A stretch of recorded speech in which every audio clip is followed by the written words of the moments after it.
Je suis dans un temple bouddhiste qui est absolument magnifique et du coup je pense qu'il n'y a pas meilleur endroit pour faire le live parce que je vais vous faire et la visite et en même temps je vais vous parler de ce sujet que j'ai déjà abordé un petit peu en story, donc du monde de l'invisible, en tout cas de ce que je suis amenée à expérimenter ces derniers temps. Et voilà, comme c'est un sujet qui peut un petit peu être challengeant pour moi, je me suis dit que ça pouvait être cool de le faire dans ce lieu qui est juste incroyable et paisible. Et en plus comme ça, je vous fais un petit peu voyager aussi avec moi. Salut tout le monde, comment est-ce que vous allez? Dites-moi. Ce lieu est incroyable, l'énergie est incroyable. Il y a dans ce temple plein de petites, je ne sais pas comment ça s'appelle, plein de petits temples avec des moines bouddhistes qui prient, qui chantent, des personnes qui viennent se recueillir. Et j'avais très très envie de me poser moi aussi et d'écouter les chants. Et en fait, j'ai pas osé rentrer. Mais bon, le temple est juste à côté de chez moi, donc je pense qu'une prochaine fois, j'oserai. Et je vais me taire juste quelques secondes pour que vous puissiez entendre un peu.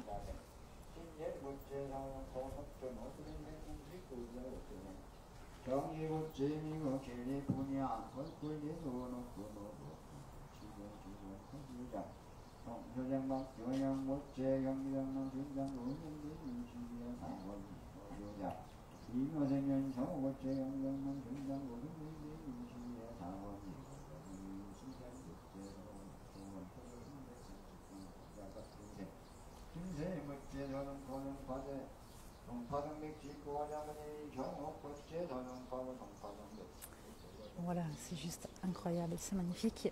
C'est en plein centre de Gangnam, donc à Séoul, dans le quartier huppé et bling bling de Séoul. Il y a ce joyau.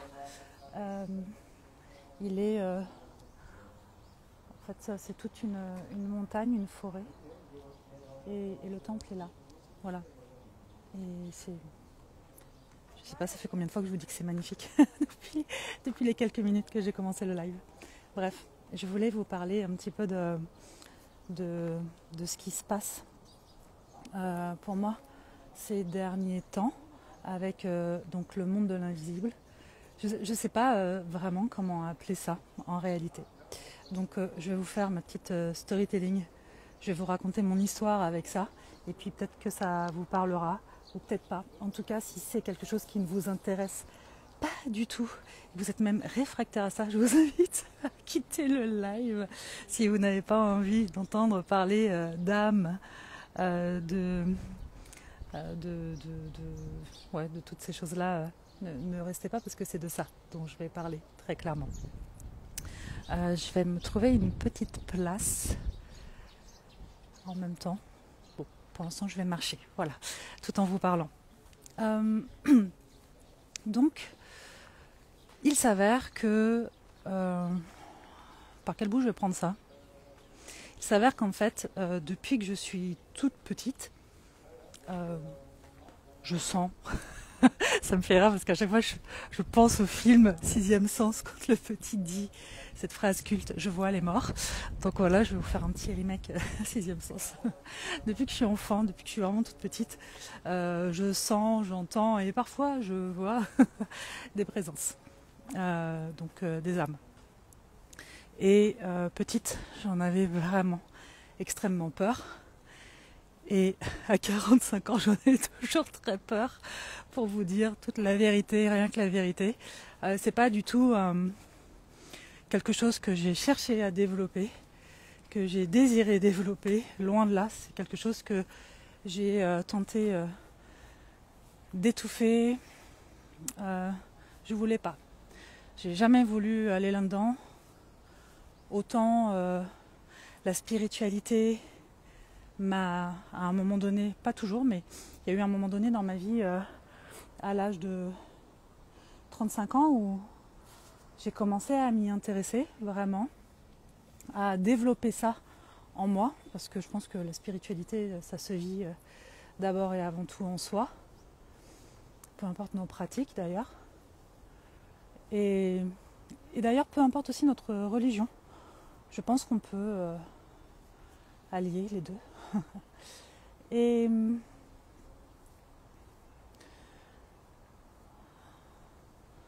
bref, j'ai commencé à développer ça.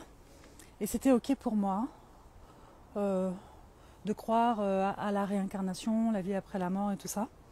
Mais c'était pas du tout ok de voir au-delà du mur, en fait. Vous voyez ? Et même de me sentir vraiment parasitée par rapport à ça. Donc en fait, petite, j'avais très peur de ça. Et puis je pense qu'il y a tout un moment où je me suis un peu coupée de tout ça. Alors ça a commencé comment ? En fait, quand j'étais petite et que j'étais couchée, je sentais par exemple qu'on m'observait, je sentais des présences autour de moi la nuit. Sauf que moi, j'ai grandi dans une maison où il y avait énormément de violence. J'en parle peu, mais j'en ai déjà un petit peu parlé. Il y avait énormément de violence. J'avais toujours très très peur pour la vie de ma mère. Enfin bon, voilà. Et du coup, je pense que j'ai associé ces présences que je ressentais, que j'entendais ou que je pouvais voir à la peur de mourir ou de voir ma mère mourir. Et donc il y a peut-être eu dans mon inconscient une espèce d'amalgame comme ça, qui fait que aujourd'hui c'est quelque chose qui peut encore beaucoup me faire peur. Je pense qu'il y a un petit peu de ça, mais pas que. Et c'est aussi pour ça que je voulais vous en parler, parce que je vous ai parlé de loyauté familiale. Et il s'avère que il y a quelque temps, parce que j'en parle ouvertement avec ma mère de ce que je vois, de ce que je ressens, notamment quand on a des décès, ou qu'on va avoir des décès dans notre famille, puisque les âmes de mes proches et des moins proches et même des inconnus viennent me visiter parfois avant de passer de l'autre côté. Et je vous explique même pas à quel point c'était le carnaval quand avec Sébastien on habitait à côté d'un EHPAD. Je pense que là c'était juste c'était un cauchemar sur terre pour moi. Bref, du coup j'en parle ouvertement avec ma mère et depuis que pendant le Covid en fait mon parrain, donc le plus jeune de mes oncles, le petit frère de ma mère, est décédé et en fait il a attrapé le Covid au tout début où on ne savait pas encore exactement ce que c'était. Il a été hospitalisé dans un état critique et en fait toute ma famille espérait qu'il s'en sorte, bien sûr, moi aussi. Sauf qu'à un moment donné, j'étais dans ma douche et que j'ai vu son âme à travers le pan de douche. Et je savais tout de suite que c'était lui en fait. Donc j'ai appelé ma mère en lui disant écoute, il faut que tu commences à te préparer en fait parce que tonton va mourir en fait. Voilà, et il s'avère que ça a été le cas dans la foulée. Pareil, j'avais une amie Chloé qui avait 32 ans, atteinte d'un cancer de l'utérus. En fait, j'ai sympathisé avec elle à la base. C'était l'amie d'une amie qui était venue me voir en consultation puisque j'avais mon cabinet de psy à l'époque. Et à la suite de son opération, donc elle a eu une ablation de utérus, trompe, tout ça suite à son cancer, plus chimio. Et en fait, c'était très difficile pour elle de vivre ça à l'âge de 30. À l'époque, elle avait 30 ans. Et donc, elle était venue en consultation. Puis je me suis prise d'affection pour cette femme. Et en fait, bon, je vous passe les détails parce que c'était sa vie, mais il y a une récidive. Elle a été réhospitalisée. Je l'ai accompagnée jusqu'à la fin. Et donc, elle voulait plus voir personne à l'hôpital. Elle avait très très peur, en fait, de mourir. Et je devais retourner la voir. Et en fait, une nuit, dans ma chambre, j'ai été réveillée par quelqu'un qui m'appelait par mon prénom. Et c'était l'âme de Chloé qui me disait « Il faut que tu aides Chloé, Chloé a peur. Chloé va mourir et Chloé a peur. » Et je parle de ça, ça me fait des frissons. J'ai l'impression, vous savez, que c'est un peu comme les soirées enfants. Je ne sais pas si vous faisiez ça, mais moi, avec mes potes ou avec mes cousins, cousines, ou avec ma sœur, on se racontait des histoires qui faisaient peur. Genre comme si ma vie me faisait pas assez peur comme ça quand j'étais enfant. On se racontait des histoires qui faisaient peur. Le soir, bien sûr, et après, je ne pouvais plus dormir. Donc là, j'ai l'impression de faire la même chose avec vous. Désolée. Donc...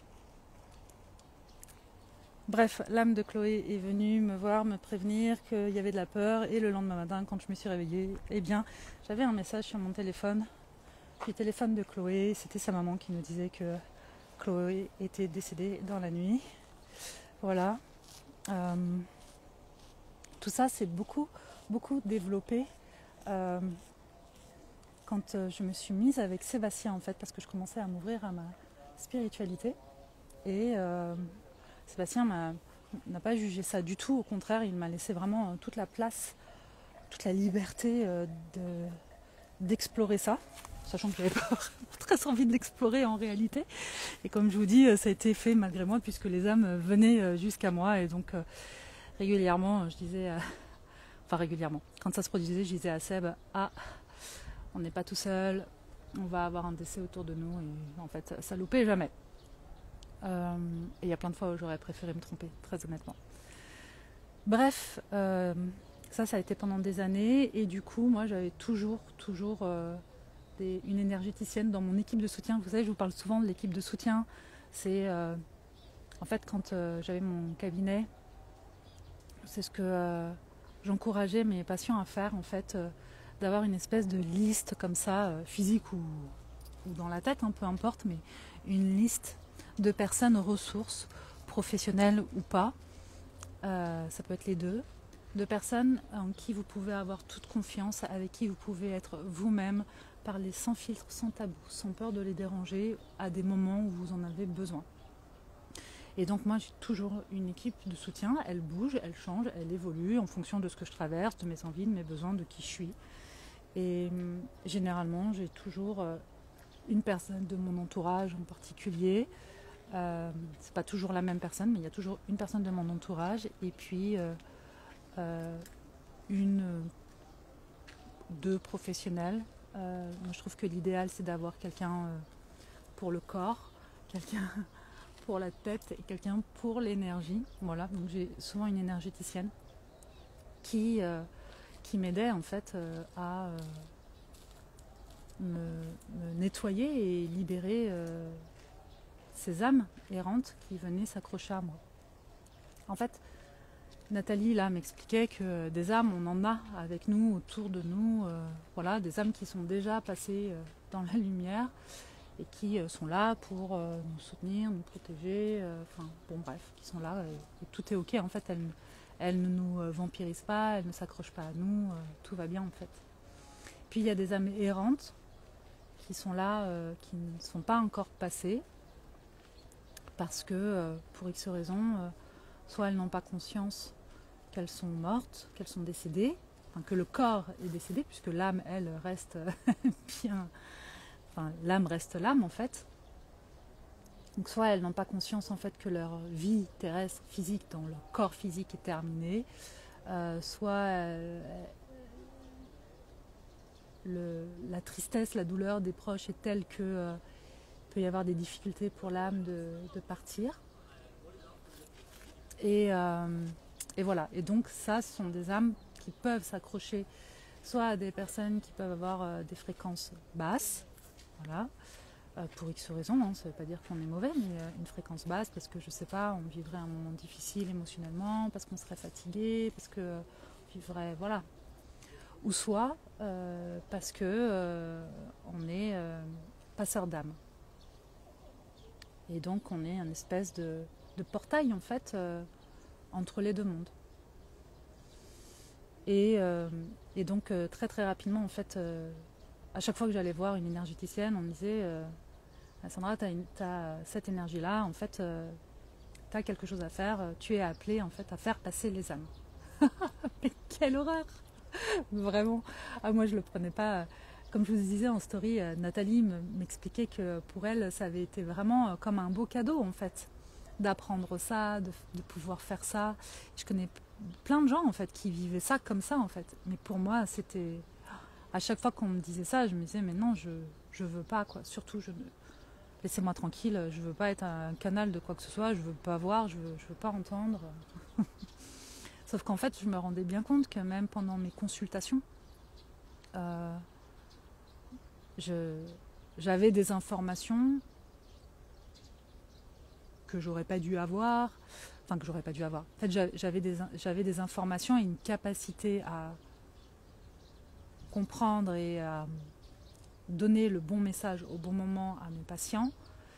Et même si je pense que j'étais une très bonne thérapeute, une très bonne psy, je pense que tout n'était vraiment pas que de mon fait en réalité.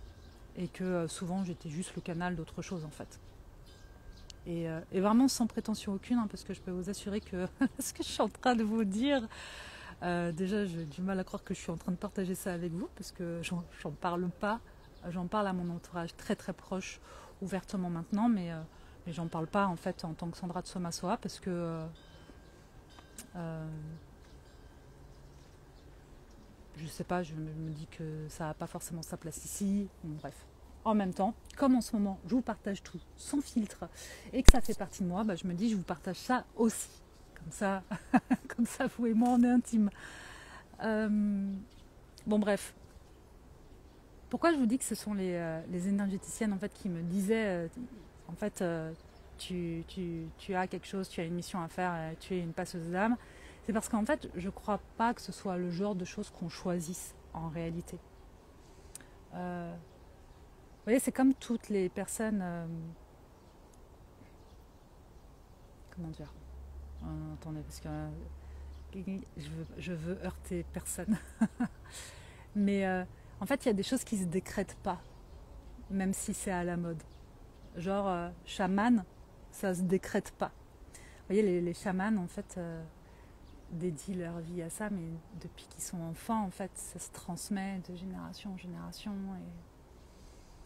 Et voilà, et donc je pense qu'on peut apprendre de leur culture, je pense qu'on peut prendre de leur culture, je pense même qu'on peut s'inspirer de leur culture.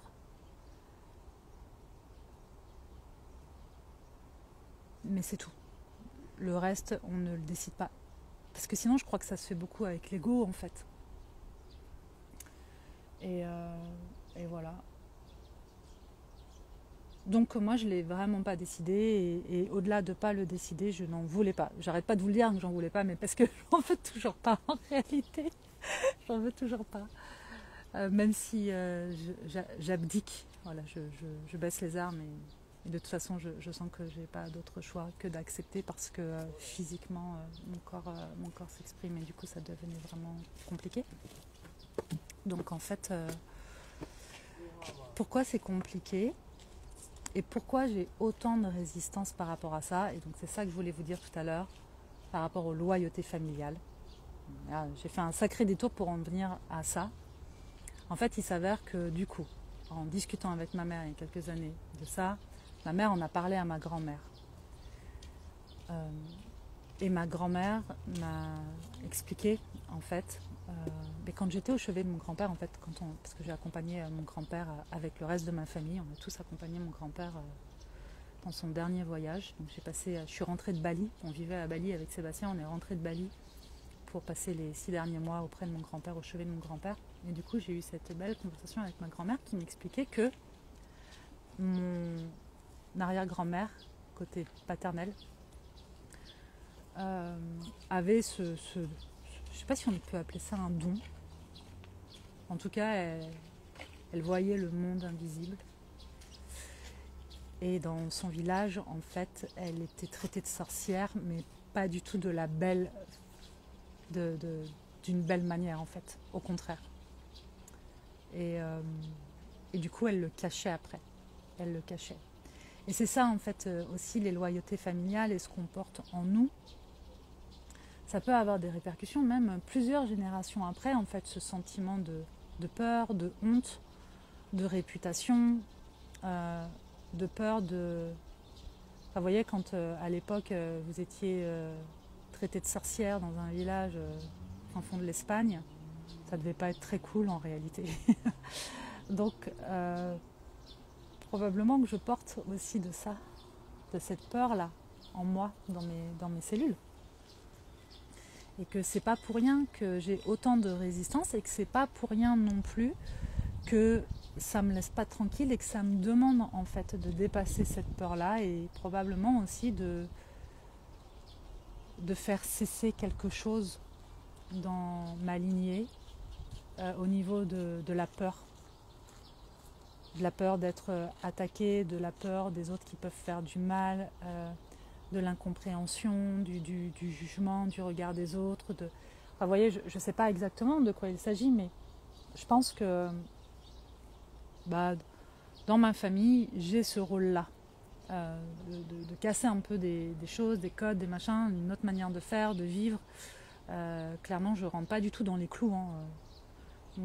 Moi, au début, je pensais que ma vie, ce serait avoir un enfant dans la vingtaine, rester toute ma vie avec la même personne, pas forcément être épanouie, mais c'est pas grave, avoir un boulot salarié qui me plaît pas forcément, mais c'est la vie, et vivre en région parisienne et ne pas aimer ça. Enfin, voilà, pour moi, ma vie était un peu tracée comme ça. Et il s'avère que j'ai 45 ans, que j'ai pas d'enfant, que je suis entrepreneur, que j'ai toujours le cul à droite à gauche parce qu'en fait j'ai la bougeotte. Et plein d'autres choses plus personnelles, mais comme ça concerne ma famille aussi, j'ai pas du tout... Enfin voilà. Et je pense que dans chaque famille, il y a des individus comme ça un peu qui ont l'air d'être les moutons noirs au début, mais qui en fait sont là pour, je pense... faire sauter des verrous, montrer un autre chemin, un autre possible. Et c'est pas toujours évident parce qu'il peut y avoir aussi beaucoup de résistance parfois, il peut y avoir du rejet aussi parfois, même des gens qu'on aime le plus ou qui sont censés être notre premier clan, la famille. Et puis je crois que en fait pour moi ça a été ça, c'est que j'ai vécu une grande période de rejet de ma famille et probablement inversement. Et puis il y a eu un moment où il y a une Maserati qui arrive, qui fait beaucoup de bruit. Voilà. Mais elle s'en va, donc ça va aller. Donc je ne sais plus ce que je vous disais. Ça vous intéresse ce que je suis en train de vous raconter? D'ailleurs, je ne sais même pas si ça vous intéresse. Noémie, qu'est-ce que tu dis? Je rêverais d'avoir un super pouvoir comme ça. Ah waouh, je te le donne. Je te le donne si tu veux. Si je pouvais vous le donner. Ah, je le ferais sans aucune hésitation. Je pense que j'ai vraiment encore du chemin à faire parce que vraiment, moi, je le prends pas encore comme un... Je ne le vis pas encore comme un cadeau pour le moment. Pas du tout. Bon bref, ah oui, je vous disais donc il y a eu tout un... Oui, c'est intéressant. Ah super, ok. Tu viens d'arriver Tamina, prends le fil. Je suis en train de parler de mon histoire avec les âmes, le monde de l'invisible, le fait que je vois, j'entends et je ressens. Je vous raconterai quelques anecdotes après si vous voulez, si ça vous intéresse. Histoire de vous faire vivre ça de l'intérieur avec moi. Et de vous faire comprendre aussi pourquoi ça me fait flipper. Ouais, donc il y a eu toute une partie de ma vie où moi j'étais très proche, très loyale, plus jeune à ma famille. Et en fait, il y a eu un moment à ma vingtaine où il y a eu un clash. J'ai été rejetée par toute une partie de ma famille assez violemment. Ça a été très très très douloureux et ça a duré des années. Et puis ça a cessé au moment où un de mes oncles les plus jeunes est décédé. Ça a été une perte terrible pour tout le monde, y compris pour moi. Et du coup, ça me fait rire, le pouvoir passeur d'âme. Pour moi, c'est la malédiction. Mais oui, on peut appeler ça comme vous voulez. Et, et donc en fait, je suis revenue pour les obsèques au sein de ma famille et voilà, il y a eu une espèce de réconciliation comme ça. Au début, moi, j'y allais un peu timidement et à tâtons et très sur mes gardes en fait. Et puis, ce dont je me suis rendu compte, c'est qu'à partir du moment où j'ai arrêté de cesser de vouloir leur plaire, d'être acceptée, et qu'en fait je me suis assumée telle que je suis, et bien bizarrement, des liens se sont renoués avec plus de fluidité, plus de simplicité, plus de beauté même. Je vous partage ça parce que je trouve que on essaye trop parfois et on perd beaucoup trop d'énergie parfois à tenter d'être accepté et aimé pour ce qu'on n'est pas en réalité. Alors qu'en fait, je crois que une des clés les plus puissantes pour s'épanouir, c'est d'oser être complètement soi, de prendre le risque, effectivement, il y aura des gens qui ne nous aimeront pas et qui vont nous rejeter, parce que ça, de toute façon, peu importe qui on est, ça arrivera toujours. Il y aura toujours des gens pour nous aimer et d'autres pour ne pas nous aimer pour exactement les mêmes choses. Okay, là, par exemple, ce que je suis en train de partager avec vous, Noémie, elle me disait « Ah, mais j'aimerais trop avoir quelque chose comme ça », et puis il y en a d'autres qui vont se dire « Mais n'importe quoi, c'est quoi ce truc ?» ou enfin, voilà. Et c'est le même sujet, je suis la même personne, je vous dis la même chose au même moment à tous, et tous, vous ne prenez pas ça et vous ne vivez pas ça de la même manière, donc voilà, c'est complètement normal. Ce qui veut aussi dire que du coup, perdre du temps et de l'énergie à essayer de plaire à tout le monde, c'est vain. En fait, la seule chose qu'on fait, c'est parfois cristalliser encore plus de tension en soi et autour de soi. Et je crois que souvent, parfois, peu importe, plus on tente, plus on lutte, plus on essaye d'être accepté, d'être aimé, et en fait, plus on renforce le rejet en réalité. Donc voilà. Et je crois que de toute façon, j'aime bien cette phrase qui dit « vaut mieux ne pas... il vaut mieux être détesté pour ce qu'on est qu'être aimé pour ce qu'on n'est pas ». Et je crois que c'est plutôt juste. Et de toute façon, si on veut attirer à soi les bonnes personnes, avec les bonnes vibes et tout ça, le mieux c'est quand même d'être soi-même. Et c'est aussi ce que je m'emploie à faire de plus en plus ici, sur Instagram, avec cette idée de pas forcément avoir beaucoup de monde, mais d'avoir les bonnes personnes. Parce que ça fait bien longtemps que j'ai compris que ça servait à rien d'essayer de convaincre les sceptiques. Mais sur les réseaux, c'est quand même assez particulier et on peut avoir tendance parfois à essayer d'arrondir les angles, de lisser un peu certains traits de notre personnalité pour ne pas heurter, pour ne pas avoir de problème. Et en fait, moi, je me suis rendu compte que même quand tu essayes de faire ça, de toute façon, tu as toujours des personnes qui vont t'envoyer des messages un peu casse-couilles, en réalité. Vous voyez, quand je vous ai partagé le message qu'on m'a envoyé après le séisme, pour ceux qui ne savent pas, j'étais à Bangkok le 28 mars quand il y a eu le séisme de l'espace, là. J'étais au 32e espace, non, 32e étage, c'est déjà pas mal, dans mon appart tout seul quand la terre s'est mise à trembler, sauf que moi, la terre n'a pas tremblé pour moi, puisque mon bâtiment, qui était très très bien conçu pour le coup, s'est mis à tanguer, vraiment, à tanguer, tellement fort que la piscine qui était juste au-dessus, sur le rooftop, s'est mise à déborder de l'appartement sur mes fenêtres. En fait, je ne comprenais pas. Bon, bref, je vous explique. Enfin, je ne vais pas vous refaire l'histoire. 32 étages à descendre, les murs qui craquent, avec la conviction que tout va s'écrouler sur moi. Ça a été un petit peu l'horreur. Et donc, au début, je pensais rester à Bangkok, malgré tout, dans mon appart. Et en fait, j'avais tellement de difficultés à... En fait, j'avais toujours cette sensation d'immeuble qui bouge. J'avais des gros vertiges, un système nerveux qui s'activait très, très fort, en fait, dès que je montais dans mon appartement. Et donc au bout de quelques jours, j'ai pris la décision, avant d'aller en Corée, de partir, j'allais dire de rentrer, de partir à Siem Reap au Cambodge, qui est pour moi une safe place.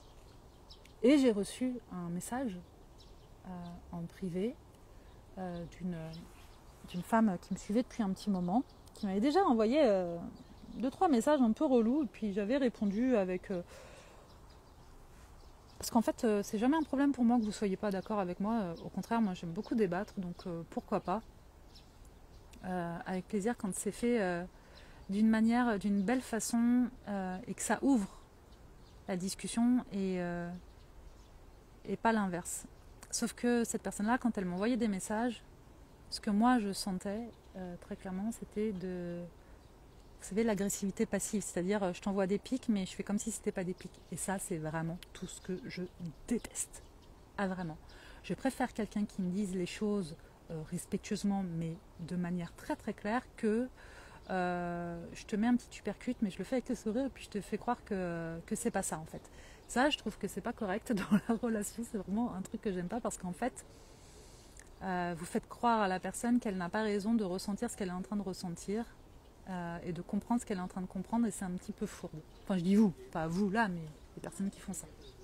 Bon bref, et cette personne-là m'envoie un message en me disant en gros mais t'es rentré, tu parles du fait que tu prends soin de toi, qu'il y a des gens qui te soutiennent dans tout ça, machin et tout, mais sinon t'as pas pensé à faire de l'humanitaire là suite, suite au tremblement de terre, parce que c'est bien beau de prendre soin de soi, mais en gros ce serait bien de pas être trop auto-centré. Bon, je vais pas m'étaler là-dessus, j'avais fait toute une story par rapport à ça.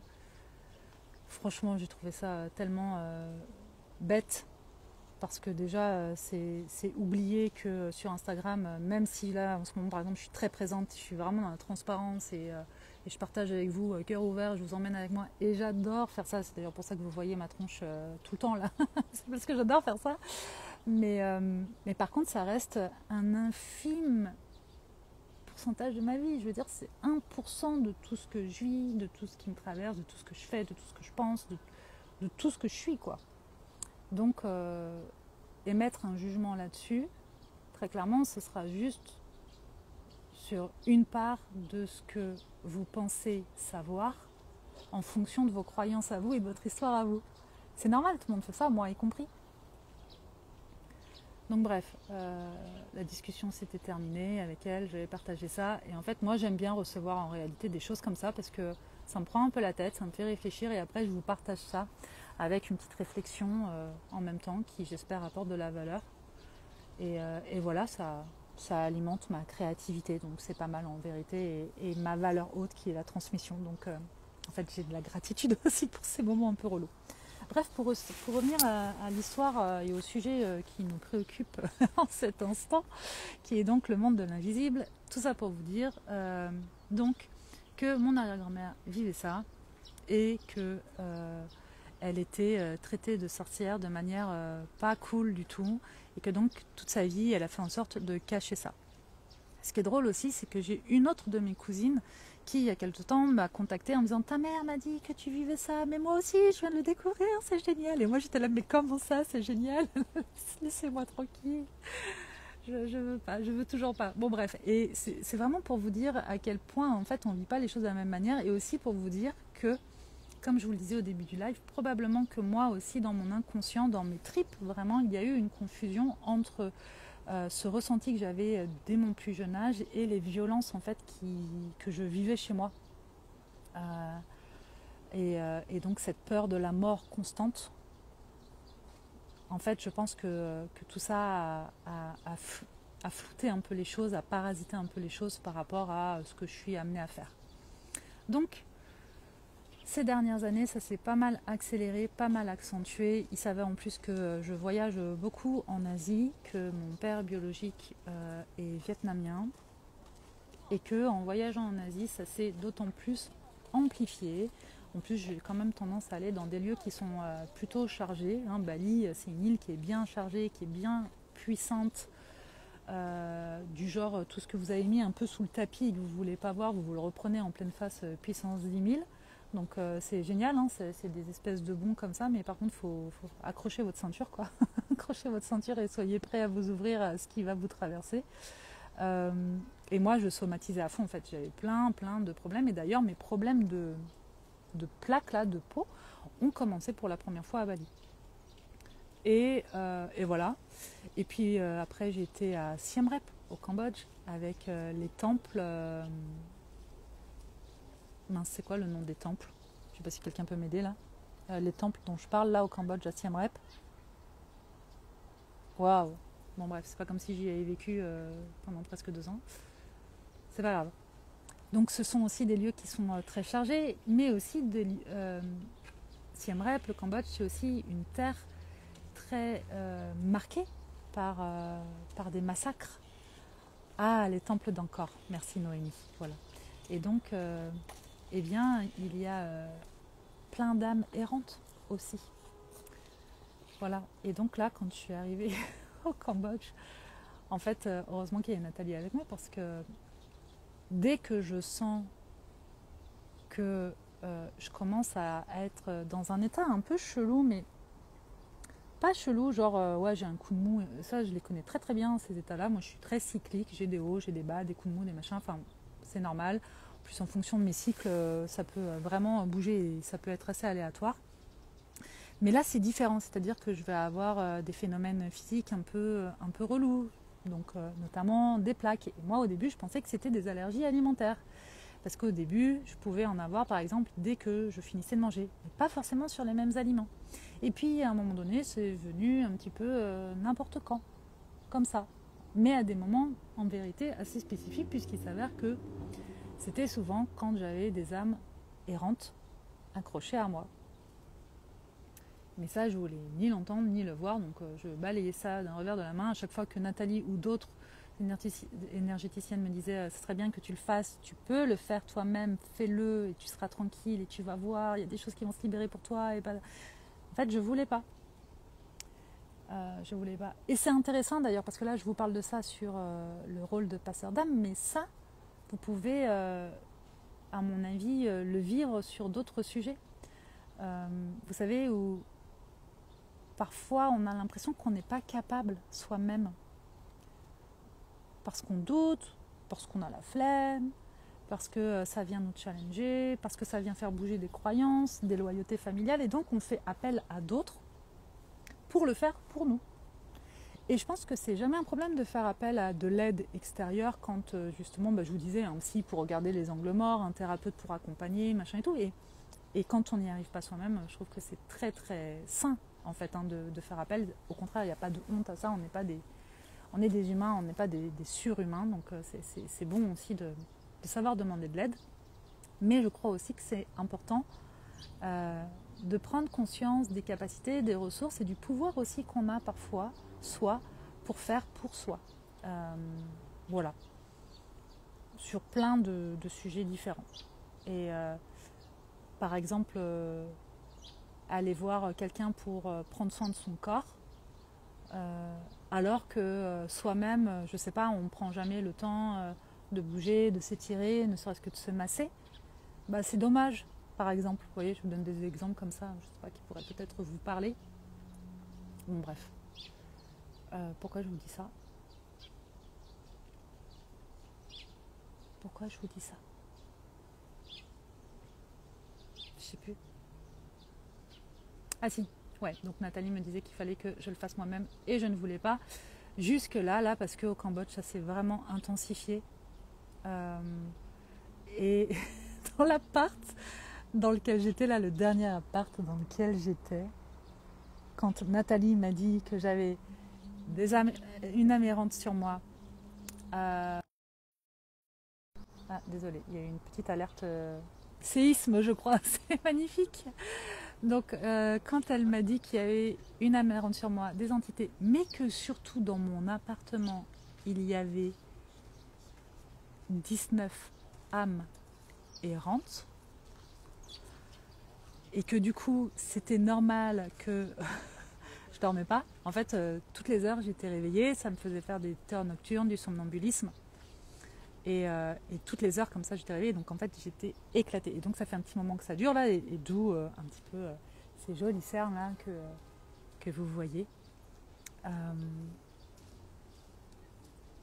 Et en fait, le truc, c'est que elle retirait tout ça. J'étais tranquille une journée, et en fait, ça revenait sans cesse. Jusque là, où elle a fait de nouveau un nettoyage. Et en fait, c'est fou parce qu'elle nettoie et d'un coup, je me sens beaucoup mieux et c'est chouette. Et puis d'un coup, pouf. Et là, donc je vous ai partagé, je crois que c'était hier surtout, où j'avais des espèces de plaques rouges partout. Là, j'ai encore quelques... Ah non. Ah waouh, c'est... Non, c'est parti, en fait. J'ai encore un bouton ici, là, qui reste, en fait... parce que c'était de pire en pire, du coup, j'avais des plaques rouges partout sur le haut, mais aussi sur le visage, et notamment autour de la bouche. Hein, petite expression, la bouche. Puis la peau, c'est vraiment la barrière, en fait, entre soi et le monde extérieur, mais du coup aussi entre moi et ce monde de l'invisible que je ne veux pas, en fait. C'est une barrière de protection, sauf que là, ça ne me protégeait plus. Je pense que mon système inflammatoire, mon système immunitaire était au taquet. Et est-ce que ça veut dire que c'était ça qui me crée les plaques? Peut-être pas directement, mais en tout cas, quand il y a des amérantes, hop, ça pompe votre énergie, donc le système immunitaire peut être affaibli ou au contraire, au taquet. Et moi, j'ai un système immunitaire qui est un peu comme moi, un peu en mode guerrier et qui a tendance à se suractiver quand il y a quelque chose qu'il perçoit comme des attaques. Et donc, j'avais ces grosses plaques rouges avec en plus des espèces de boutons du coup d'inflammation. Et c'était horrible, assez douloureux, mais quand même assez étrange parce que j'avais pas d'autres gonflements ailleurs dans le corps. Et quand c'est en lien avec l'alimentation, je gonfle de partout, pas que de la face, quoi. Et là, c'était vraiment juste le haut. Donc c'était assez chelou. Et puis du coup, j'ai demandé à Nathalie, est-ce que tu penses que j'ai une âme de nouveau sur moi? Parce qu'en fait, elle venait de faire un nettoyage la veille. Elle me dit, oui, t'en as une autre. Effectivement, il y a une autre âme qui est collée à toi. Et donc, elle a demandé si c'était OK de la faire passer, comme elle fait habituellement pour moi. Sauf que là, ça a répondu non. Non, interdiction, en fait, c'est pas OK de la faire passer. En fait, Nathalie ne pouvait pas la faire passer parce que c'était à moi de le faire. Et quand elle m'a dit ça, j'ai vraiment eu cette sensation de mon Dieu, je n'en veux pas. Je n'en veux pas, je veux pas de ça. Je veux pas le faire, j'ai trop peur. J'avais l'impression en fait de redevenir cet enfant que j'étais terrorisée. Et donc, bref, Nathalie m'a envoyé tout son manuel. Ça faisait plusieurs jours que je l'avais.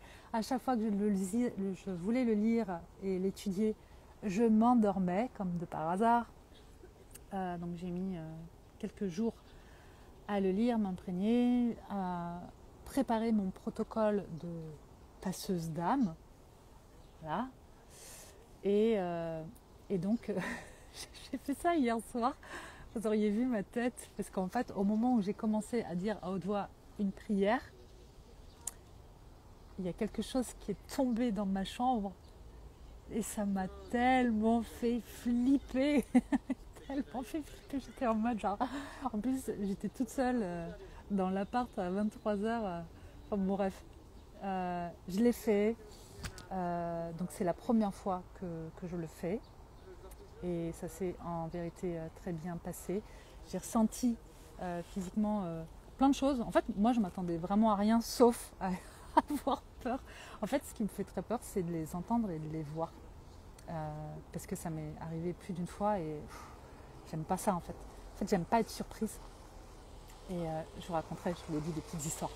Mais j'aime pas être surprise et du coup, le sac qui tombe là, bon bref, et j'avais trop peur de la voir, mais en fait, à partir du moment où je me suis connectée à elle et où j'ai commencé à vraiment ouvrir mon cœur pour l'accompagner elle en fait, qui était perdue, j'ai ressenti plutôt un espèce d'apaisement en fait. La peur a laissé place juste à de l'apaisement, à de l'amour et à vas-y, t'es guidée.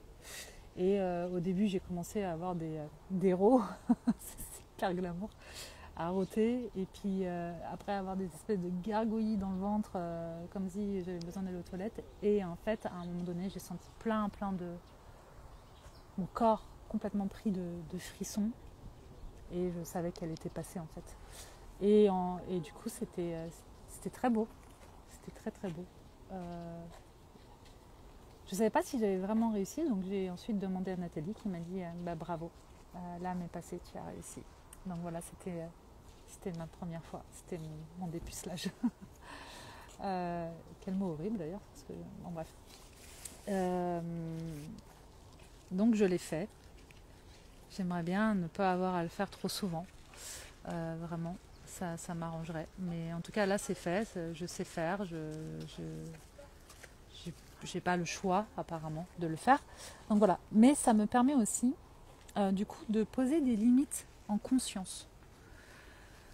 C'est-à-dire de ne pas être un portail complètement ouvert comme ça pour qui veut, n'importe quand, jour et nuit. Et donc, d'accepter de le faire, c'est aussi prendre conscience que je peux refermer. En mode, bon bah là les gars, en fait, la maison est fermée.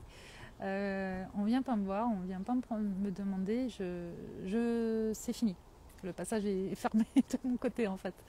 Donc voilà, je ne sais pas comment ça va se passer. Nathalie m'expliquait qu'elle, au début, quand elle a commencé, en fait, tous les jours, elle avait des âmes et parfois plusieurs fois et machin et tout. Donc ça peut être un peu relou au début. Bon, moi aujourd'hui, j'étais en mode, peut-être que j'en ai de nouveau une parce qu'en fait, quand j'ai fait ce passage d'âme, mes plaques, ma crise là, d'inflammation de plaques au niveau du visage, s'est calmée. Et ensuite, c'est ressorti en balle. Mais vraiment, au moment de m'endormir, et je me suis dit, mais c'est pas possible quoi. J'avais le visage en feu et c'est là que j'ai commencé à avoir des boutons et tout. Et en fait, ce matin, je me suis réveillée et ça s'était complètement calmé. Euh, donc voilà. Donc c'était plutôt cool. Des petites histoires maintenant. Des petites histoires. Qu'est-ce que je peux vous raconter comme histoire? Ah, parce que forcément, Sébastien a vécu des choses aussi avec moi en étant à mes côtés. Du genre, on a vécu à Lenton dans une maison à côté d'un EHPAD. Donc je peux vous dire que c'était vraiment très très relou pour moi. On n'est pas resté très longtemps dans cette maison parce que vraiment je n'en pouvais plus de cette maison. Genre, je me souviens un jour, j'étais en train de passer l'aspirateur et j'étais convaincue, en pleine journée, j'étais convaincue que Sébastien était derrière moi, puisqu'en fait, de coin de l'œil, je voyais une silhouette d'homme habillé avec une chemise blanche, en fait. Et donc pour moi, c'était Sébastien, donc en fait, je lui parlais.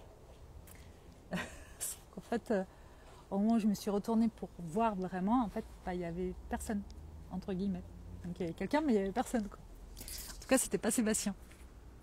Donc ça m'a bien fait flipper.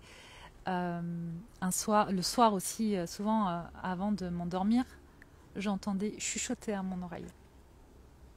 Et alors ça, les gars, je peux vous dire que c'était juste horrible. Et Sébastien, avec son côté ingénieur au début, qui n'avait pas du tout envie de vivre ça et de savoir qu'il y avait du monde chez lui, qu'il ne voyait pas, me disait non mais tu sais peut-être que l'aération qui est à la fenêtre de la chambre, peut-être que l'air avec l'angle comme ça, nanani nanana, et que ça tape contre le sol et puis ça remonte à ton oreille et tu as l'impression qu'on te chuchote à l'oreille. Mais oui bien sûr. Donc voilà, les chuchotements là le soir avant de dormir à l'oreille, vraiment ça c'est un truc que j'aime pas. Et dans cette maison, il y a eu un truc qui m'a vraiment fait flipper. C'est une nuit, je me réveille avec une terreur nocturne et en fait Sébastien se réveille en sursaut au même moment et il me dit « Je crois que j'ai vu un truc sortir de la chambre. » Je vous laisse imaginer l'ambiance, l'ambiance de mort. Vraiment, c'était horrible. Sauf qu'en fait, il s'avère que moi, j'avais envie d'aller aux toilettes. Voilà. Et moi, depuis que je suis enfant, depuis que je suis toute petite, aller aux toilettes la nuit, c'est vraiment compliqué. Je suis capable de réveiller mon mec en mode « Tu peux venir aux toilettes avec moi ?» Même à 45 ans, je peux le faire. D'ailleurs, j'ai arrêté de regarder des films d'horreur à cause de ce genre de choses, parce que moi, les films d'horreur, les films qui font peur, mais mon Dieu, ça me prenait aux tripes. C'était juste l'horreur. Et puis après, j'étais traumatisée pendant des mois, quoi. Donc, et puis à vrai dire, j'avais pas vraiment besoin de ça, puisque quand on vient vous chuchoter à l'oreille avant que vous dormiez et que il n'y a personne dans la chambre, vous n'avez pas besoin de film d'horreur en réalité. Donc, bref, j'avais besoin d'aller aux toilettes et j'avais peur d'y aller, donc j'y vais. On avait notre chambre au bout du couloir, les toilettes sur le côté et tout un long couloir, et au bout du couloir c'était le salon. Et au moment où je cours pour m'enfermer dans les toilettes pour aller faire pipi, j'entends un gloussement qui vient du salon, comme un rire de petite fille qui glousse. Je peux vous dire que j'ai eu tellement peur parce que en plus, ce qui se passe, c'est que justement, comme moi, j'ai regardé des films d'horreur avec mes potes, mon frère, machin et tout. Moi, mon imagination, elle s'active. Je veux dire, dans les films d'horreur, les âmes, c'est jamais des âmes sympas. Hein, on est d'accord. Les fantômes, les machins, les trucs, ils vous veulent pas de bien, quoi. Donc forcément, dans mon imaginaire, et je pense que dans l'imaginaire collectif, souvent, c'est ça. J'en peux plus de rire. Mais tant mieux parce que c'est aussi pour... Je vous raconte pas ces histoires pour vous faire peur. Au contraire, je vous raconte ces histoires pour dédramatiser la situation. Ah, bref, donc j'entends glousser. J'ai trop peur. Je suis enfermée dans les toilettes. Je suis en mode Seb. Seb est couché en mode prêt à se rendormir. Et là, je réouvre la porte des toilettes et je me remets à courir pour sauter dans le lit. Et je m'allonge à côté de lui en mode sous les couvertures comme ça. Et j'ai trop peur. Sauf qu'à ce moment-là, en fait, je sens un truc qui arrive sur moi et qui me rentre dans la gorge. Et je reste un peu figée comme ça et je dis à Seb, je crois qu'elle est rentrée dans mon corps. Et en fait, le lendemain matin, je me suis réveillée, j'avais plus de voix. J'étais à faune complet. Et ça, c'était vraiment les trucs pas cool du tout. Vraiment les trucs pas cool.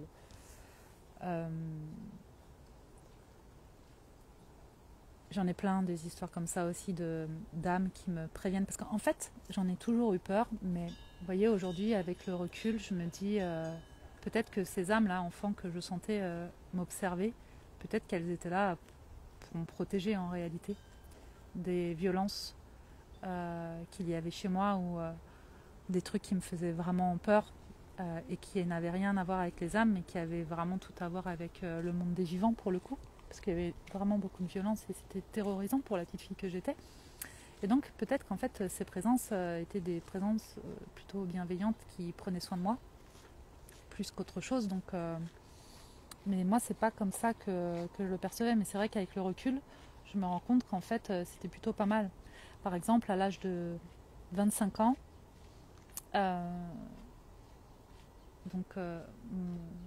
mon père biologique battait ma mère, mon beau-père aussi a battu ma mère jusqu'à mes 25 ans justement, jusqu'à cet épisode-là. Et sans rentrer dans trop de détails de cette histoire et de cet événement, il s'avère qu'une nuit, j'étais en train de dormir chez mes parents avec mon mec de l'espace, de l'époque. Je ne sais pas pourquoi j'ai le mot espace depuis tout à l'heure à la bouche.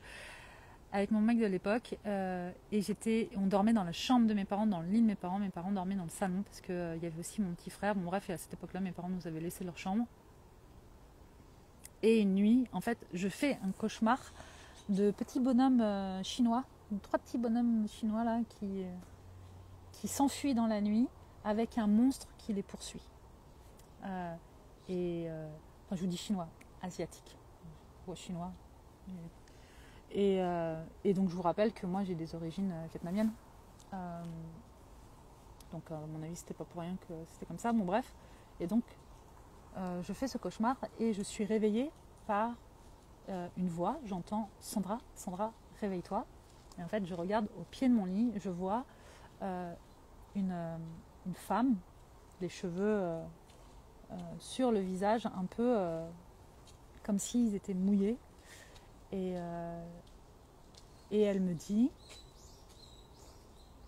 un truc du genre, parfois dans la vie, il faut faire des choix rapides. Autant vous dire, pareil, que j'ai flippé ma race, mais vraiment. Mais moi, j'étais pas en mode « Ah cool, merci de me prévenir et d'un petit message ». Non, moi j'étais en mode « What the fuck ?» J'essaie de réveiller mon mec qui se réveille pas. Je comprenais pas, enfin bon, bref. Mon mec finit par se réveiller. J'écris mon cauchemar parce que, en fait, pour moi, j'étais convaincue que cette vision-là que j'avais eue et cette femme qui m'a réveillée, pour moi, ça faisait partie. Je me suis dit, vas-y, t'es en train d'halluciner, t'es en train de. Enfin, ça va quoi. Calme-toi, tout va bien. Et il faut savoir, en fait, que ça faisait 15 jours déjà que je disais à ma mère, je sens qu'il va se passer un truc grave, que quelqu'un va mourir, je suis angoissée, je le sens dans mes tripes. Parce qu'en fait, quand il se passe des choses aussi importantes ou graves, qu'il va se passer des choses importantes ou graves dans le monde, tout ça, je le sens en fait Je le sens, je peux me sentir très triste en fait, mais avec une tristesse qui ne m'appartient pas en fait. Je ne sais pas trop comment expliquer ça. Bon bref, et donc je dis ça et la réponse de ma mère c'est oh de toute façon t'es toujours angoissée toi. Oh c'est bon, t'es toujours angoissée. Bon bref. Et en fait, après ce cauchemar, je fais ma journée et tout. C'était une atmosphère très très particulière puisque mon beau-père battait encore ma mère à cette époque-là. Enfin bon bref, et on s'entendait pas du tout. Et, euh, et en fait, arrivé le soir, il a voulu, il a agressé ma mère, il a tenté de tuer ma mère. Et il s'avère qu'on a dû fuir en fait en pleine nuit avec mon petit frère, mon mec, ma mère et moi. J'étais au volant et j'ai ramené tout ce petit monde à Paris. C'était d'ailleurs la dernière fois que mon père a levé la main sur ma mère. Après ça, il a changé du jour au lendemain, mais vraiment. Et il n'a plus jamais touché ma mère. Il est devenu un homme très différent. Voilà, bon bref. Le sujet, c'est pas de savoir si c'est bien, si c'est mal, si c'est pardonnable ou pas. Hein, c'est pas du tout le sujet. Mais c'est juste pour l'histoire des âmes. Et donc, voilà, ça m'a prévenue en fait. Donc, il y a une part de moi qui se dit qu'il n'y a pas à avoir peur, mais je pense qu'il y a toujours cet enfant en moi qui reste assez terrorisé de tout ça et de ces histoires et encore une fois, de l'histoire probablement de cette arrière-grand-mère traitée de sorcière. Et c'est aussi pour ça d'ailleurs que j'en parle ici. Parce que quelqu'un hier soir m'a dit mais si t'es pas à l'aise avec ça, non, ne nous en parle pas, c'est pas grave. Et en fait, je lui disais non, justement, je veux en parler. J'ai envie de dépasser ça, cette honte, cette peur de qu'est-ce que les gens vont penser de moi, que je suis perchée, que je suis folle, que je dis n'importe quoi, que je me la raconte. Enfin, vous voyez, il peut y avoir plein de jugements en fait autour de ça.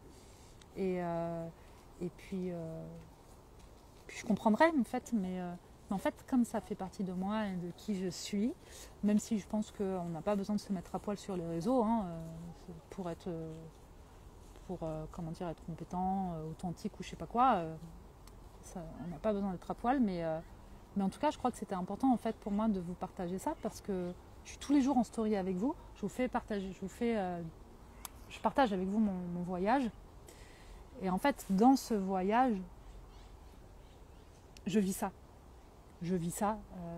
Et ça fait vraiment partie de mon quotidien en ce moment. Donc, j'avais envie de le partager avec vous. Voilà. Si Sébastien était là avec moi, je pense qu'il en aurait des bonnes aussi à vous raconter sur le sujet. Je me souviens à chaque fois que je lui disais... En fait, je faisais « Ah, ah !» Et il me disait « Oh non !» À chaque fois, parce que... Et à chaque fois, je disais « On n'est pas seul !» donc voilà. Ah si, une autre histoire assez sympa, pour le coup. Qui m'avait laissé assez perplexe, mais assez sympa, plutôt étrange. J'avais un chien à l'époque qui s'appelait Pépito. Ah, c'est Bella. J'avais mon chien Pépito et Pépito a continué de vivre avec mon ex quand on s'est séparés, mais j'adorais ce chien. Il avait été rejeté par sa mère, donc c'était le dernier de la portée, il avait été rejeté, donc en fait je l'avais pris avant qu'il soit sevré, je lui ai donné le biberon et tout. Il était moche, du coup il était trop mignon en fait quand il grandissait de manière assez aléatoire avec une oreille plus haute que l'autre, des pattes plus hautes que l'autre, enfin bref. Et il avait des dents un peu cheloues, donc mais j'adorais ce chien, vraiment. Bref, il a vécu, quand on s'est séparés, il était avec mon ex. Et c'était une période, donc moi je vivais déjà avec Sébastien à Andernos. Et le soir, je disais à Seb, tiens, il se passe un truc un peu chelou, quoi. Et pendant 7 jours, je disais à Seb, je sens qu'il se passe un truc bizarre, je sens une présence, je ne comprenais pas. Et en fait, un jour, je reçois un mail d'une Kimberly Gagé. Donc moi, mon nom adoptif, parce que c'est pas mon nom de naissance, Sandra Gagé, c'est le nom de mon beau-père qui m'a adopté quand j'avais 32 ans. Et c'était ma demande. Donc, en fait, Kimberly Gagé. Et j'ouvre le mail, et le mail, c'est une photo de 2 mains comme ça, qui portent un bébé, et il y a devant un pêcher. L'arbre fruitier, le pêcher. Et il s'avère que moi, dans ma maison avec mon ex, où il y avait Pépito, on avait 7 pêchés dans notre jardin. On avait 7 pêchés. Et je trouve ça un peu chelou cette photo, parce que moi dans ma famille il n'y a pas de Kimberly Gagé, il n'y a pas de naissance a priori. Et surtout, quand je renvoie un message en mode qui sait, ça me renvoie un message en mode cette adresse mail n'existe pas. Donc celle qui dit je confirme qu'au début j'étais un peu perplexe, j'avais surtout peur de l'inconnu. Ça a été plus facile après lorsque je me suis un peu plus ouvert au subtil et au monde invisible. Oui, c'est sûr. Donc bref, j'appelle ma mère, il n'y a pas de Kimberly Gagé, ça n'existe pas.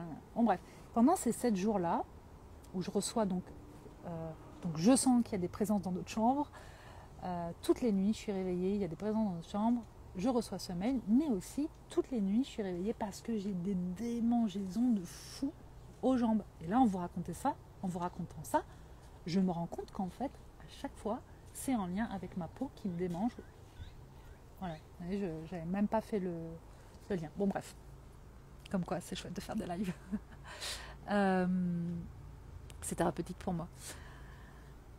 Donc, mes jambes me grattaient tout le temps. Et dans cette maison, on avait plusieurs chambres. Donc, en fait, on avait notre chambre et l'autre chambre d'à côté nous servait de dressing. Et puis, moi, j'avais tout un coin là pour me pomponner, machin, avec une petite crème et machin, un truc. Puis, j'avais des échantillons, des fois. A priori, j'avais des échantillons. Et un jour, je pars au travail et je rentre du travail. Et moi, je me connais, je suis un peu psychorigide là-dessus. C'est-à-dire qu'en fait, chaque truc est à sa place. Pourquoi ? Parce que je déteste perdre mon temps à chercher mes affaires. J'aime pas ça.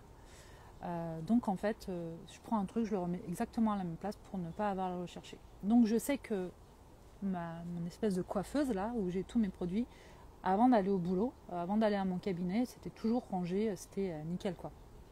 Sauf que là, je rentre du travail et je vois un petit échantillon, un petit tube de crème, mais débouché, avec le débouché. Et posé comme ça, là, en plein milieu, et je dis à Seb, mais c'est toi qui t'en es servi ? Et il me dit non. Je dis, bon, arrête, tu t'es servi de la crème, t'as oublié de la reboucher. Il me dit non, je t'assure, je suis pas montée, c'est pas moi. Bon, ok.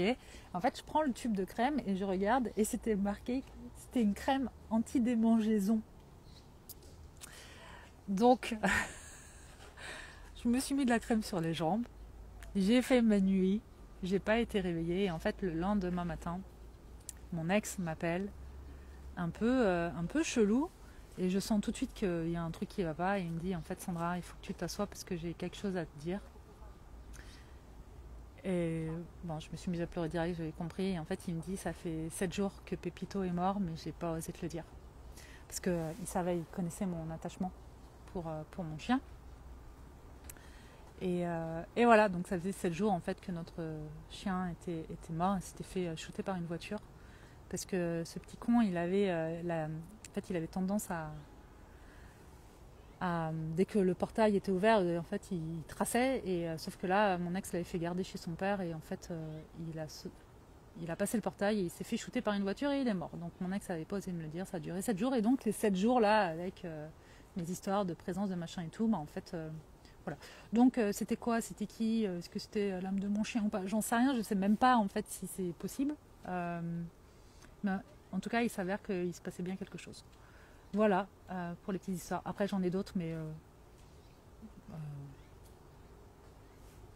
qui apporteront pas plus que ce que je viens de partager avec vous, je pense. Voilà. Je sais pas si ça vous parle, tout ça, et si ça fait sens pour vous, mais je sais même pas est-ce qu'il y a, comment dire, est-ce que je peux vous apporter de la valeur avec cette histoire-là ? Je ne sais pas, si ce n'est le fait que lutter contre soi, pareil, peut-être en lien avec les loyautés familiales, voilà, je sais pas. Et puis prenez ce que vous avez envie de prendre, retenez ce que vous avez envie de retenir, et puis voilà. Merci pour ces histoires, j'aime bien, je trouve cela fascinant. Ah, chouette, merci pour vos messages. Je vous propose que pour la fin, je vous fasse de la visite et en même temps, je vous lis parce que en fait, là, c'est de nuit et franchement, c'est encore plus beau si c'est possible. Alors, pas forcément plus beau, mais c'est différent. Allez, je vous fais visiter avec moi. J'essaye d'éviter de filmer les gens autant que possible parce qu'en fait, ils n'ont rien demandé. Donc voilà. Je ne sais pas si vous voyez bien. Oh, cet espace est incroyable. Je suis vraiment reconnaissante d'avoir ça pas loin de chez moi. Je suis à 30 minutes à pied. Et aujourd'hui, j'avais pas forcément envie de... Toute la journée, en fait, je suis restée tranquille. J'avais envie et besoin d'être dans le silence et d'être avec moi-même. Puis j'avais pas envie d'aller trop loin parce que je reste encore un peu fatiguée. J'atterris, je continue de m'ancrer doucement mais sûrement dans cette nouvelle ville, dans ce nouveau pays. Et attendez, je pense que peut-être je vais vous faire passer... Bon, par là, faisons ça. Et du coup, sortir comme ça en fin de journée, et je trouve que c'était très chouette en fait d'être là dans ce temple. Il y a eu des chants magnifiques. Alors, merci, incroyable ces histoires. Et cela nous autorise à croire nos propres ressentis. Ah, chouette. Je crois que ça aussi, tu as raison en fait de... Wow, regardez cet arbre, ce bonsaï, comme il est beau, comme il est magnifique. Je ne sais pas si vous le voyez bien. Alors, en fait, normalement, Moon m'expliquait qu'il n'y a pas toutes ces lanternes là habituellement dans ce temple. Du coup, je suis hyper contente moi de voir ça. C'est parce que c'était l'anniversaire du Bouddha. Il y a je crois que c'était la semaine dernière. Et du coup, à l'occasion, ils ont mis ça. Et ils en ont mis un peu partout et c'est vraiment trop beau. Et voilà. Ouais, donc faites confiance à vos ressentis parce que en fait, moi je sais et je ressens depuis que je suis enfant, mais vous voyez, il y a souvent le mental. En fait, le mental essaye de se raccrocher à ce qu'il connaît, à ce qu'il voit, à ce qu'il peut comprendre. Et donc, moi, mon mental est toujours en train de me dire non mais meuf, t'hallucines, arrête de te raconter des histoires, c'est bon, reviens les pieds sur terre et voilà quoi. Mais en fait, c'est là quoi. C'est là et attendez, je suis en train de me perdre ou de vous perdre. Non, c'est pas du tout là que je voulais vous emmener. Je voulais qu'on clôture avec le grand Bouddha qui est absolument incroyable. Donc ouais, je pense que c'est important de faire confiance à ses ressentis. Et une dernière chose, je pense que ce qui est important, c'est pas non plus de savoir c'est vrai ou c'est pas vrai. Vous voyez, on s'en fiche un peu de tout ça. C'est comme les croyances de, je sais pas moi, croire en Dieu, croire en Bouddha. Est-ce que c'est vrai, est-ce que c'est pas vrai? On s'en fiche. Est-ce que toi t'y crois ou pas? Est-ce que ça te fait du bien ou pas? Je sais pas si tu crois en Dieu, est-ce que ça te fait du bien? Si tu crois, peu importe en ce que tu crois, en la vie, les cornes, j'en sais rien moi, peu importe les elfes, on s'en fiche de savoir si c'est vrai ou pas. Parce que ça, c'est notre ego, c'est notre mental qui a besoin de se raccrocher à ça. Et puis aussi aux croyances collectives, vous voyez? Parce que c'est pas confortable de voir ou de croire des choses qui peuvent sortir un peu de l'ordinaire ou qui font pas l'unanimité, vous voyez? Donc, sauf que, encore une fois, est-ce que faire l'unanimité, c'est vraiment important, hein? Vous voyez? Ce que je veux dire, c'est est-ce que nous, on aime tout le monde? Non. Donc pourquoi tout le monde nous aimerait en réalité, hein, vous voyez? Moi, le truc de genre tout le monde est beau, tout le monde est gentil et j'aime tout le monde. Bon. déjà quand on apprend à s'aimer soi-même, c'est déjà pas mal. Et puis être dans la plus de tolérance possible, un peu moins de jugement, un peu plus d'intelligence émotionnelle. Oh, quand on fait déjà tout ça, on fait déjà pas mal de job, non? Enfin, moi, c'est ce que je me dis. Donc voilà. Est-ce que je suis sur le bon chemin pour vous emmener là où je veux vous emmener?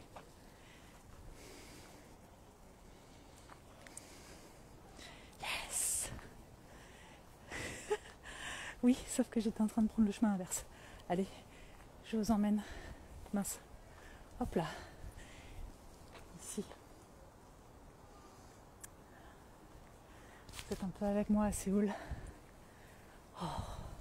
Tout à l'heure, il y avait du vent. Et tous les petits papiers. Donc, j'imagine que ce sont des vœux, des pensées, des prières. Et en fait, le vent les fait bouger et ça fait un bruit, un son qui est magnifique.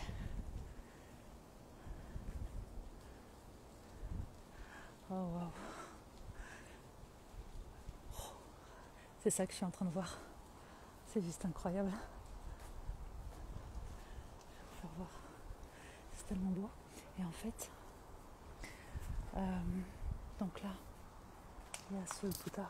Je sais pas si je peux zoomer. Ah si, je peux zoomer. Je vais zoomer ça pour vous.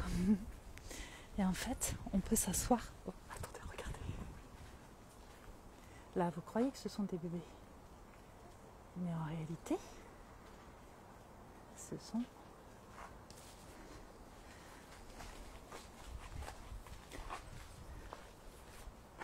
des petits chiens. Voilà.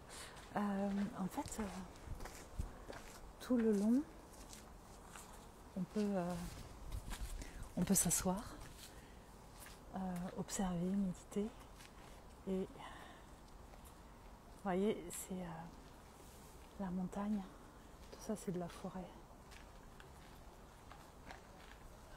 C'est si beau.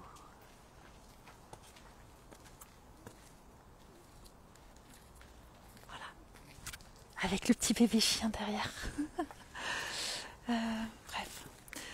Du coup, voilà les amis pour ce live qui a été un petit peu long, je pense, mais je suis contente d'avoir partagé ça avec vous et surtout d'avoir partagé aussi un bout de cette visite que je trouve pour ma part absolument merveilleuse. Et je vais finir moi tranquillement ici. Du coup, je vais aller me poser juste là, tranquillement. Hop, face à cette vue incroyable. Et je vais prendre le temps de souffler, me ressourcer. Et puis ensuite, je vais rentrer tranquillement à pied parce que Séoul, la nuit, c'est vraiment une atmosphère particulière que j'aime beaucoup. Et du coup, c'était cool de me reposer toute la journée et de sortir en fin de journée parce que l'air est super doux ici. Là, en ce moment, c'est comme le printemps en fait en France. Il fait un peu... il y a les rayons de soleil, il fait chaud, mais pas trop. Une petite fraîcheur le soir qui fait du bien, une petite brise le soir qui fait du bien. Donc voilà. Bon, merci d'avoir été avec moi. Un grand merci aussi pour tous les messages que vous m'envoyez en ce moment. Depuis que j'ai commencé ces stories là avec mon voyage, à vous partager très spontanément mes réflexions et tout ça. C'est très cool. Je suis touchée. J'aime beaucoup vous lire. Et je tente au maximum de répondre à tout le monde. Vraiment, ça me tient à cœur. Voilà.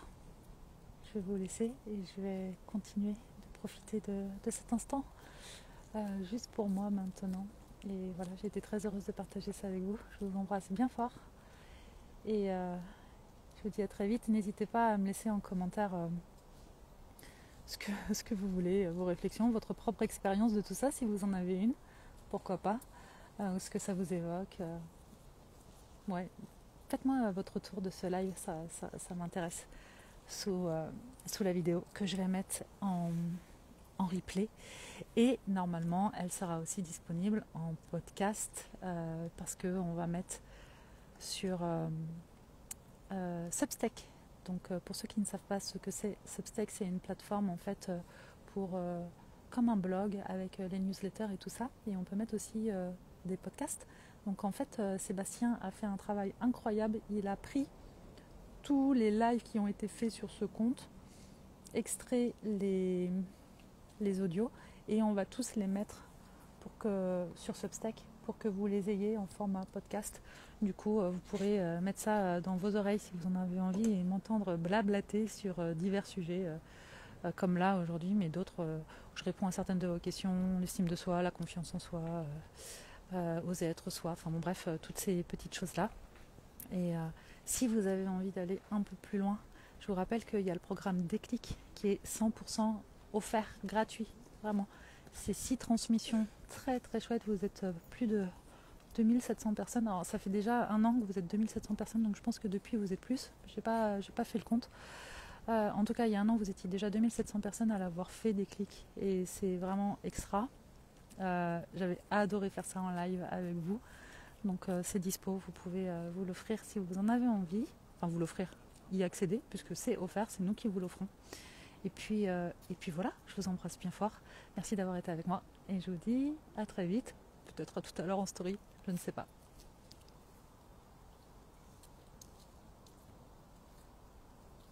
Attendez, on va pas finir sur ma face, on va finir là-dessus. Beaucoup plus joli. Yes. Et un petit cœur coréen. Voilà les amis, je vous embrasse bien fort.